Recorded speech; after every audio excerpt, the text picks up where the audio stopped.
बहुत पुरानी बात है। रामपुर जिले में एक छोटा सा गांव था। उसी गांव में राजू अपने परिवार के साथ रहता था। राजू दूसरों के बागीचे में माली का काम करता था, जिससे बमुश्किल परिवार का गुजारा हो पाता था। उनके परिवार में पत्नी और 3 बच्चे थे, मीना, सोनाक्षी और विक्की। विक्की 3 बहन भाइयों में से सबसे छोटा था। तीनों भाई बहन गरीबी में पल रहे थे। हर साल की तरह इस साल भी जब छुट्टियों के बाद स्कूल शुरू हुए तो राजू ने बड़ी मुश्किल से अपने बच्चों की स्कूल की फीस भरी और बच्चों ने स्कूल जाना शुरू किया। विकी को हर साल की तरह ही किसी अमीर घर के बच्चे की दान की हुई पुरानी स्कूल यूनिफॉर्म पहन कर जाना पड़ा था और किताबें भी रद्दी घर से पुरानी ही पढ़ने को मिली थी। स्कूल के दूसरे बच्चे उसके यूनिफॉर्म और किताबों का बहुत मजाक उड़ाते थे, लेकिन विकी बुरा नहीं मानता था। उसे विश्वास था कि एक न एक दिन उसकी गरीबी दूर हो जाएगी। स्कूल में विकी का एक खास दोस्त अजय था, जो हंसमुख, नेक और सीधा साधा था। एक दिन विकी और अजय क्लास में बैठे हुए थे और आपस में बात कर रहे थे। विकी: काश अजय, कुछ ऐसा हो कि जादू हो और सारी गरीबी दूर जाए तो कितना अच्छा हो। अजय: देख विकी, जादू जैसा कुछ नहीं होता। जादू से सब काम होने लग जाते तो दुनिया के लोग निकम्मे और आलसी हो जाते, उनको मेहनत करने की जरूरत ही ना होती। मेरा मतलब ये नहीं है कि लोग आलसी और कामचोर बन जाएं, पर जो लोग गरीब हैं और बीमारी से दुखी हैं, उनका जादू से भला हो जाए, उनके दुख दर्द दूर हो जाए। काश तेरा कहा सच हो जाए। इतने में विक्की के बैग से एक पुरानी किताब अपने आप नीचे गिर गई। विक्की ने उसको उठाया, खोला और देखा तो उसकी क्लास की किताब नहीं थी, वो तो कोई और ही किताब थी। विक्की सोच में पड़ गया कि ये किताब तो उसने रद्दी वाले से खरीदी ही नहीं थी, फिर उसके बैग में कैसे आ गई। वो सोचने लगा। विक्की स्कूल से घर लौट आया। रात में जब वो खाना खाने के बाद बिस्तर पर लेटा हुआ कुछ सोच रहा था कि इतने में वही किताब उसके बैग में से अपने आप गिर गई। विक्की फिर सोच में पड़ गया। उसने किताब उठाई, उसको उलट पुलट करके देखा। ये तो बहुत ही पुरानी किताब लग रही थी, जो काफी जगह से फटी हुई थी। विक्की किताब खोलता उससे पहले धीमी सी आवाज आई, विक्की। विक्की चौंक गया, पर उसे वहां आवाज देने वाला तो कोई नहीं था। फिर से आवाज आई, विक्की। उसकी हैरत का ठिकाना नहीं रहा, क्योंकि ये आवाज तो किताब में से आ रही थी। भला किताबें भी बोल सकती हैं? उसे लगा शायद ये उसके मन का वहम है, लेकिन इस बार वो किताब जोर से बोली, विक्की सुनो मेरी बात, घबराओ नहीं, ये मैं किताब ही बोल रही हूं। विक्की बुरी तरह से डर गया। उसे लगा भूत वूत का चक्कर तो नहीं है। उसने डरते हुए पूछा, किताब कैसे बोल सकती है? किताब बोली, जादू से। जादू जैसा कुछ नहीं होता, मुझे बचपन में यही समझाया गया है। जादू बिल्कुल होता है और जादुई दुनिया भी होती है, पर ये छुप के रहते हैं, इंसानों की पहुंच से बहुत दूर। अच्छा, तो तुम मुझसे क्या चाहती हो? मैंने तुम्हारा क्या बिगाड़ा है? अरे तुमने तो किसी का कुछ नहीं बिगाड़ा, तुम तो बहुत अच्छे इंसान हो। मगर तुम मेरे पास कैसे आई और क्यों? विकी, मैं एक जादुई किताब हूँ। मुझे धरती पर अच्छे इंसान जो कि दुख तकलीफ में है, उनकी मदद करने के लिए जादू लोक से भेजा गया है। उस दिन जब तुम अपनी किताब खरीदने रद्दी घर पहुंचे, मैं वहीं थी। मैंने तुम्हारी और तुम्हारे पिताजी की आपस की बातें सुनी थी। मुझे समझ आ गया कि तुम लोग अच्छे इंसान हो, जो किस्मत के कारण गरीबी की वजह से परेशान हो। उसी वक्त मैंने तुम्हारी मदद करने की ठान ली और मैं झटपट तुम्हारे बैग में घुस गई। अच्छा, अब तुम मुझसे क्या चाहती हो? ध्यान से सुनो विकी, मेरे पास एक बहुत बड़ा और आलीशान खजाने का नक्शा है। तुम चाहो तो तुम अपने किसी दोस्त को जो तुम जैसा नेकी हो ला सकते हो। कोई है ऐसा दोस्त तुम्हारा? हाँ हाँ, अब वो अजय, वो मेरी तरह नेक और दूसरों की मदद करने वाला है। वो इस बारे में किसी को भी नहीं बताएगा। ठीक है, फिर अब ध्यान से सुनो। कल सुबह सूरज निकलने से पहले हमें वहां चलना होगा। तुम्हारे दोस्त को जाकर बता दो। विकी ने वैसा ही किया। अगली सुबह विकी और अजय और जादुई किताब अपनी राह पर निकल पड़े। रास्ते में विकी ने किताब से पूछा, हम लोग सही रास्ते पर तो जा रहे हैं ना? किताब बोली, हाँ बिल्कुल, घबराओ नहीं, बस पहुंचने ही वाले हैं। चलते चलते वो सफेद पत्थरों की गुफा के पास पहुंच गए। तभी किताब ने जोर से कुछ किया और गुफा के अंदर एक रास्ता बन गया। विकी चौंक गया। ऐसा उसने जीवन में पहली बार देखा था। जो नजारा देखा कि विकी की आंखें फटी की फटी रह गईं। पूरा कमरा सोने के सिक्कों, हीरे जवाहरात और मोती मालाओं से भरा हुआ था। किताब बोली, विकी, जितनी तुम्हारी जरूरत है तुम यहाँ से ले लो और फिर यहाँ से चलते हैं। विकी और अजय ने जितना वो अपने पास मौजूद थैलों में भर सकते थे उतना भर लिया। लेकिन ये हम यहाँ से इतनी दूर ले जाएंगे कैसे? हाँ बिल्कुल सही कहा तुमने, उनको कैसे लेकर जाएंगे? अरे इतनी सी बात के लिए घबराते क्यों हो? तभी किताब ने एक सीटी बजाई और 2 घोड़े वहां आ गए। ये घोड़े बहुत तेज दौड़ते हैं। विकी खुश हो गया। दोनों ने सारा धन घोड़ों पर बांध दिया और वहां से चल पड़े। धन दौलत से विकी और अजय की गरीबी तो दूर हो ही गई, उन्होंने गांव के दूसरे लोगों की मदद भी की। इस कहानी से हमें ये सीख मिलती है कि हमारे दिन कितने ही बुरे क्यों ना हो, वो बदलते हैं और भगवान के यहाँ देर है लेकिन अंधेर नहीं। इसलिए कभी भी परेशान नहीं होना चाहिए, हमेशा कोशिश करते रहना चाहिए। आज हम कहानी सुनने जा रहे हैं जिसका नाम है जादुई बरगद। राजू और मोहन दोनों एक अच्छे दोस्त थे, परंतु मोहन के पास काफी अधिक धन दौलत थी, वही राजू के पास पैसों की तंगी थी। इसके बाद भी राजू बहुत ईमानदार और सरल व्यक्तित्व वाला इंसान था। मोहन को अपने पैसों और धन दौलत पर घमंड था। वही दूसरी तरफ राजू गरीब होने के बाद भी लोगों की मदद करता और बहुत सरल तरीके से जीवन जीता था। एक बार की बात है जब राजू और मोहन दोनों अपने गांव से दूर शहर में अपना काम खत्म करके अपने परिवार वालों के लिए कुछ खाने पीने का सामान लेकर घर वापस आ रहे थे, परंतु समय अधिक होने के कारण अंधेरा हो रहा था।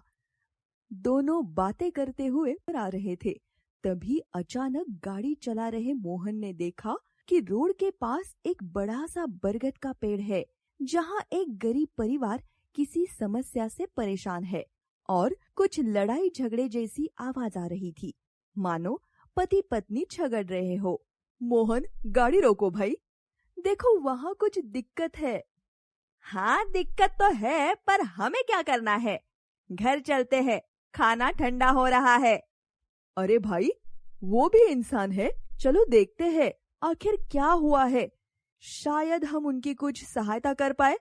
देख राजू, मेरे पास इन सब फालतू कामों के लिए वक्त नहीं है, तुझे रुकना है तो उतार देता हूँ और मैं गाड़ी लेकर जा रहा हूँ। ठीक है मोहन, कल मिलते हैं। राजू गाड़ी से उतरकर उस बड़े से बरगद के पेड़ के नीचे गया और वहाँ देखा एक परिवार है जिसमें 2 छोटे बच्चे और पति पत्नी है और किसी बात पर पति पत्नी आपस में झगड़ रहे हैं। अगर हमारा खर्चा नहीं उठा सकते तो शादी क्यों की, बच्चे को क्या खिलाऊंगी, कुछ सोचा है भविष्य के बारे में? अरे भगवान, तुम्हारे सामने ही तो काम ढूंढने गया था, काम ही नहीं मिला तो क्या करूं? भगवान ने किस्मत में ही इतनी तकलीफ लिखी है कि जीने की इच्छा ही नहीं होती। राजू ये सब बातें झोपड़ी के बाहर से सुन रहा था और तभी बोला, अरे भैया, क्या परेशानी है, इतनी रात को क्यों झगड़ रहे हो? देखो भैया, आप अपना काम करिए और यहाँ से जाइए, मेरे पास कोई काम नहीं और पैसा भी नहीं। मैं बहुत दुखी हूँ कि मेरे परिवार को 2 वक्त का खाना भी नहीं खिला पा रहा, तुम ही बताओ क्या करूं? मैं शहर से कुछ खाने का सामान लेकर अपने गांव जा रहा था, तभी देखा तो आपके पास आया हूँ। चलो आज उसी से काम चला लो, कल से मैं आपके काम की व्यवस्था करवा दूंगा। देखो भैया, मैं भीख नहीं मांगता, मेरे बच्चों के सामने मेरा आत्मसम्मान भी नहीं खोना चाहता। आप बहुत भले आदमी जान पड़ते हैं, आपका धन्यवाद, पर हम आपसे कुछ भी नहीं ले सकते। अरे भैया, बच्चों के बारे में तो कुछ सोचिए, उन्होंने कुछ नहीं खाया है, उन्होंने कुछ खाया नहीं, भूख से हालत खराब हो रही होगी। नहीं भैया, आपका धन्यवाद, और आप जाइए। राजू झोपड़ी से बाहर आया और वो किसी भी तरह से बच्चों को भूखा नहीं सोने देना चाहता था। तभी उसने चौकड़ी के पास पड़े घास के लट्ठे को देखा और उस आदमी को बुलाकर कहा, देखो भैया, ये घास का लट्ठा मेरे बहुत काम का है, मैं अपनी गाय को खिला दूंगा, उसके बदले में ये खाना ले लो और अपने परिवार के साथ खा लो। भैया, लोगों में आज भी इंसानियत जिंदा है, आपको तहे दिल से धन्यवाद। राजू ने घास के लट्ठे को अपने सर पर रखा और घर चला गया। घर पर जाकर उसने गड्ढे को आंगन में रखा और खाना खाकर टहलने निकला और सीधा मोहन के घर गया। परंतु मोहन ने राजू को देखते ही गुस्से में उसे भला बुरा कहने लगा। क्या मिला उस गरीब के घर जाकर, और क्या मदद कर ली तुमने? पहले अपनी स्वयं की मदद तो कर लो, फिर दूसरों के लिए करना। दोस्त, तुम इतने नाराज क्यों हो रहे हो? उस परिवार ने सुबह से खाना नहीं खाया था। तुम्हारे पास खुद के खर्चे के लिए पैसे नहीं और तुम दूसरों की मदद करने के लिए कूद पड़ते हो। पहले अपनी हालत तो सुधार लो, फिर दूसरों की सुधारना। और मदद का इतना ही शौक है तो सब कुछ छोड़कर उनके साथ ही क्यों नहीं रहने लगते? इतना सब सुनकर राजू को बहुत दुख हुआ, पर कहीं ना कहीं उसके अंदर अच्छाई की चमक थी। ये सब सुनकर कि वो अंदर से खुश था कि उसने आज किसी परिवार की मदद की और आज उस परिवार को भूखा नहीं सोना पड़ेगा। मस्तिष्क के अंदर ये सारा मंथन करते हुए वो अपने घर गया और घर पर जाकर आराम से सो गया। जब राजू सुबह उठा तो उसने देखा कि घास का लड्डा बहुत तेजी से चमक रहा था और पास जाकर देखा तो उसकी आंखें खुली की खुली रह गई। घास का वह लड्डा सोने की तारों का लड्डा बन चुका था। क्योंकि राजू बहुत ईमानदार था तो वो उस लट्ठे को लेकर पुनः उस पेड़ के पास पहुंचा, परंतु पेड़ के पास कोई परिवार नहीं था। तभी वो लट्ठे को वहीं छोड़कर जाने लगा। तभी अचानक से विशालकाय बरगद के पेड़ के पत्ते हिलने लगे और आकाशवाणी की तरह एक आवाज सुनाई दी। राजू, ये सोना तुम्हारा है, तुम ही इसके मालिक हो। मैं वही आदमी हूँ जिसकी तुमने कल रात मदद की थी। मैं बरकत का बरगद हूँ। परंतु मैंने तो कुछ भी अलग नहीं किया था, मैंने तो सिर्फ एक परिवार को खाना मात्र खिलाया था। पेड़ से फिर आवाज आई, तुम्हारी यही अच्छाई कि किसी की मदद करना और उसका श्रेय तक नहीं लेना तुम्हें हमेशा खुश रखेगी। तुम हमेशा जीवन में खुश रहोगे और निरंतर आगे बढ़ते चले जाओगे। जादुई बरगद की बात सुनकर राजू खुशी खुशी अपने घर गया और पूरा वाक्य अपने परिवार को बताया। राजू के पिता ने बेटे को गर्व से गले लगाया और उसे हमेशा ऐसे ही सरल रहने को कहा। इसके बाद से राजू का जीवन, उसकी परिस्थितियाँ, उसका परिवार पूर्ण रूप से बदल गया। उसके पास जरूरत का हर सामान था। उसके पास ट्रैक्टर थे, गाय भैंस और एक अच्छा मकान भी था। जादुई बरगद की मदद से उसका परिवार पूर्ण रूप से सक्षम हो गया था। परंतु एक बात जो अभी भी नहीं बदली थी, वो थी राजू की ईमानदारी और उसकी अच्छाई। राजू की परिस्थितियों में इतनी जल्दी बदलाव को देखकर मोहन अपने ही दोस्त से मन ही मन में ईर्ष्या करने लगा और उससे दूर रहने लगा। मोहन का बदलता बर्ताव देखकर राजू दुखी हुआ और राजू अपने पुराने दोस्त को खोना नहीं चाहता था। इसलिए उसने मोहन से बात करने का मन बनाया ताकि सारे मनमुटाव दूर किए जा सके। मोहन से खुलकर बात करने के लिए राजू उसके खेत पर गया, परंतु राजू को देखते ही मोहन उससे दूर जाने लगा। ना उससे नजरें मिलाई और ना उसकी तरफ मुस्कुराया। राजू ये देखकर दूर से ही चिल्लाया, तुम्हारे खेत पर आया हूँ, मिलोगे नहीं मुझसे। मोहन वहीं रुक गया और नाराजगी वाली सूरत लेकर नीचे बैठ गया। राजू इतना बड़ा आदमी होने के बाद भी मोहन के साथ खेत पर उसके साथ जमीन पर बैठ गया और उसके कंधे पर हाथ रखकर उससे कहा, देख भाई मोहन, आजकल तुम मुझसे कुछ नाराज लग रहे हो। तुम्हारे पास इतने कम समय में इतना धन कहाँ से आया और आज मुझसे भी ज्यादा धन के मालिक हो। राजू ने मोहन को जादुई बरगद की पूरी बात बताई और उसे कहा कि धन मात्र ही सब कुछ नहीं है। जीवन में अच्छाइयाँ और खुशियाँ दोनों ही सर्वाधिक महत्वपूर्ण है। उसके बाद मोहन को राजू की बात समझ में आ गई। उसने नम आँखों से राजू को गले लगाया और दोनों फिर से एक सच्चे और अच्छे दोस्त बन गए।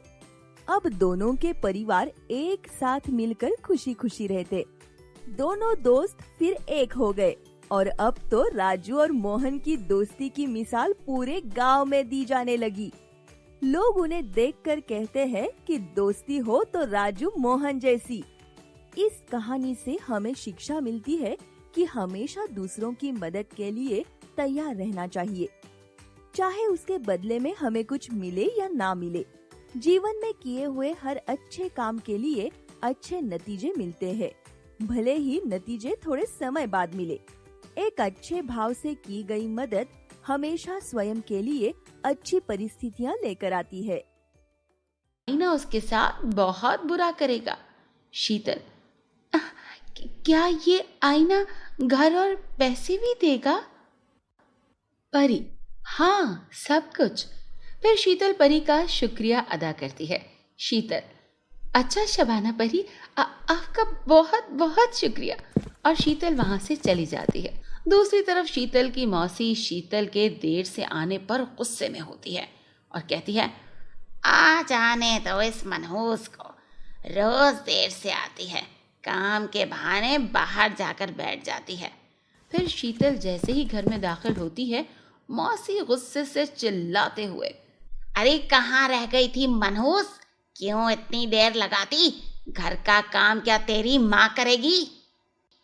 शीतल, मौसी, मैं मौसी शीतल को थप्पड़ मारती है और कहती है, दफा हो जा मनहूस, मेरे घर से निकल और कभी मुझे अपनी शक्ल मत दिखाना। और शीतल को अपने घर से निकाल देती है। शीतल रोते हुए मौसी के घर से चली जाती है और एक दरख्त के नीचे बैठकर रोने लगती है। रोते रोते शीतल को ख्याल आता है कि शबाना परी ने उसे एक जादुई आईना दिया था। उस आईने को निकाल कर कहती है, ए जादुई आईने, मुझे एक बड़ा घर, बहुत सारे पैसे दे दो। देखते ही देखते आईने से तेज रोशनी निकलती है और वहां एक आलीशान घर बन जाता है। शीतल आईने का शुक्रिया अदा करती है। ए जादुई आईने, बहुत बहुत शुक्रिया। और खुश खुश उस घर में चली जाती है। घर में दाखिल होती है तो सोने से भरा हुआ बॉक्स मिलता है। शीतल बहुत खुश हो जाती है। शीतल उन पैसों से लोगों की मदद करती है। गांव के सब लोग शीतल से बहुत खुश होते हैं। उधर एक दिन शीतल की मौसी के घर में अचानक आग लग जाती है और सारा घर तबाह हो जाता है। शीतल की मौसी बेयारो मददगार रोड पर भीख मांगने पर मजबूर हो जाती है। बाजार में लोग आ जा रहे होते हैं और शीतल की मौसी, मेरी मदद करो, खुदा के लिए मेरी मदद करो। एक दिन शीतल वहां से गुजर रही होती है तो मौसी को देखकर रुक जाती है। शीतल, मौसी, आप क्या हाल बना लिया है आपने अपना? मौसी रोते हुए सारी बात बताती है। मौसी, मुझे माफ कर दो बेटा, मैंने तुम्हारे साथ बहुत जुल्म किया। शीतल, नहीं नहीं मौसी, ऐसी कोई बात नहीं, आपने मुझे अपने घर में रखा जिस पर मैं आपकी शुक्रगुजार हूँ। नहीं नहीं, मुझे माफ कर दो, मैंने तुम्हारे साथ गलत किया जिसकी वजह से मेरी ये हालत हो गई है। शीतल, आप मेरे साथ मेरे घर चलें, हम मिलकर रहेंगे और मौसी को अपने साथ ले जाती है।